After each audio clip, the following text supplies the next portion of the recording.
Salut, j'espère que tu vas super bien. À travers ce tableau, on va ici calculer les événements. On va montrer est-ce que les événements sont indépendants. Alors, la toute première des choses que je te demande, c'est de prendre la peine de bien lire. Ensuite, on lève pause pour la résolution avec moi. Alors, la toute première question, on dit les événements étudier l'allemand et pratiquer le tennis sont-ils indépendants? Alors, donc, avant de commencer, il faut savoir que on va prendre événement A comme étudier l'allemand et on va prendre l'événement T comme pratiquer le tennis. Donc, on va d'abord calculer la probabilité de l'événement A qui est étudier l'allemand. Donc, la probabilité de A égale. Alors, pour étudier l'allemand, on voit que ce sont tous ces élèves qui étudient l'allemand. Donc, on ne fait que additionner tous ces éléments, c'est-à-dire 9, 18 et 33. Les trois éléments vont faire directement 60. Donc, la probabilité de A qui a étudié l'allemand, ça va faire 60 divisé par le nombre total d'élèves qui est 150 élèves. Alors, ça va donner directement 2 cinquièmes, c'est-à-dire 2 sur 5.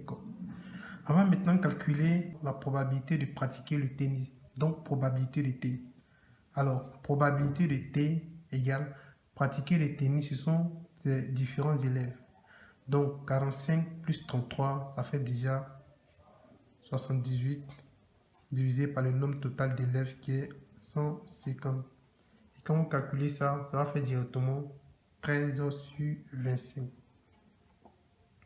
Alors, à la suite de ça, on va maintenant calculer la probabilité de A inter T. Donc, la probabilité de A inter T. On a dit pour calculer la probabilité de A inter T, c'est tout simplement connaître la relation qui existe entre étudier l'allemand et pratiquer le tennis. Et quand on voit bien ici, étudier l'allemand, ce sont tous ces éléments, pratiquer le tennis, ce sont tous ces éléments ici. Et ceux qui les relient, ces éléments qui les relient, c'est 33. Allemand, tennis. Donc ici, ça fait directement 33 divisé par le nombre total d'élèves qui est 150. Et la probabilité de A inter T, lorsqu'on calcule, ça va faire directement 11 sur 50. Et là maintenant, la probabilité de A multipliée par la probabilité de T. Alors la probabilité de A, c'est 2 cinquièmes multiplié par la probabilité de T qui est 13 sur 50. Et lorsque vous calculez les deux éléments, vous allez trouver directement 26 divisé par 125.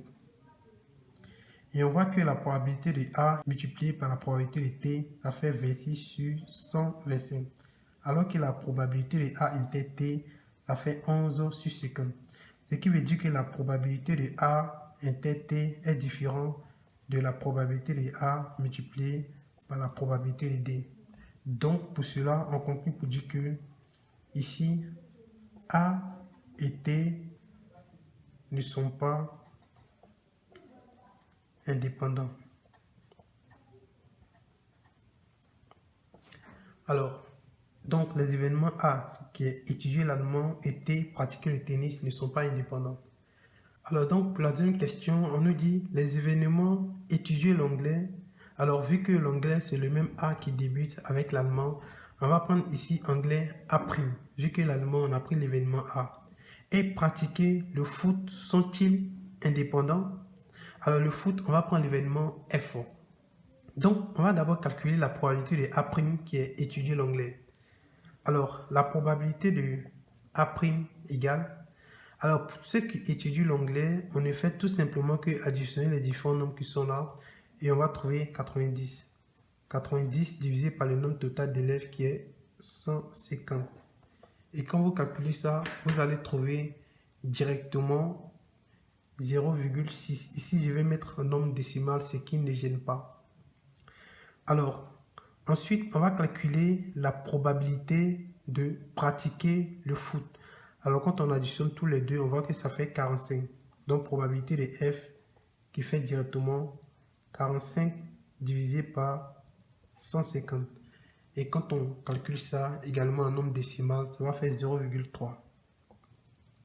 On va maintenant calculer la probabilité de A' inter F. Ce qui veut dire que quel est le lien entre pratiquer le foot et étudier l'anglais. Donc, étudier l'anglais et pratiquer le foot, on voit que c'est 27 élèves. Ce qui veut dire que la probabilité de A inter F, ça fait directement 27 divisé par le nombre total d'élèves qui est 150. Donc, quand on calcule ça, ça fait directement 0,18. Alors donc, ce qu'il nous reste à faire, il nous reste tout simplement à calculer la probabilité de A' multipliée par la probabilité de F, puis comparer à la probabilité de A' inter F. Donc, la probabilité de A' multipliée par la probabilité de F égale 0,6 multiplié par 0,3. Et quand on calcule ça, ça fait évidemment 0,18. Alors, quand les remarques on fait, on voit que la probabilité de A' inter F égale à la probabilité de A' multiplié par la probabilité de F. Vu que ça donne le même résultat. Donc, comme cette égalité est justifiée, on peut justifier plus. Donc, ici, A' et F sont indépendants. Alors, j'espère réellement que vous avez compris cette vidéo. On se revoit à la vidéo prochaine. Ciao!